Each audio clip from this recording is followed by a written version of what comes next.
সুপ্র দর্শক আসসালামু আলাইকুম রহমতুল্লাহ। আমরা এসেছি ঢাকা বিশ্ববিদ্যালয়ের পিএসসিতে, যেখানে বাংলাদেশ ইসলামী ছাত্র শিবির ঢাকা বিশ্ববিদ্যালয় শাখা একটি ডিসপ্লে জুলাই 36 জুলাই একটা ডিসপ্লে প্রদর্শন করেছে এবং ডিসপ্লের পাশাপাশি ইসলামী সাংস্কৃতিক অনুষ্ঠান আয়োজন করেছে।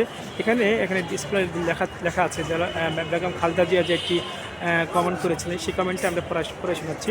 নিজামী, মুজাহিদ, দেলোয়ার হোসেন, সাইদি, কামরুজ্জামান, কাদের মোল্লা, এদের সবাইকে তারা মিথ্যে মামলা দিয়ে গ্রেপ্তার করে রেখে দিয়েছে। তারা ভেবেছে তারা স্বাধীনতা বিরোধী বলে তাদেরকে গ্রেপ্তার করেছে।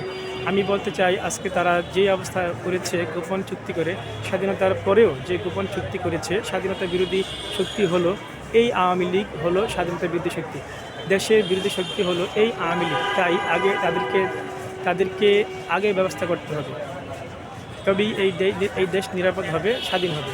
যেরকম খালেদা জিয়া 20 অক্টোবর 2011 এই কথাগুলো খালেদা জিয়া তখন বলেছিলেন। তো এইটাই প্রমাণ করে যে আসলে যারা নিজামী, সাইদি, তারা নিষ্পাপ ছিলেন, তারা খালেদা জিয়া বুঝেছিলেন, কিন্তু শেখ হাসিনা তাদেরকে জোর করে বা অন্যায়ভাবে ফাঁসি দিয়েছে, এটাই তার প্রমাণ।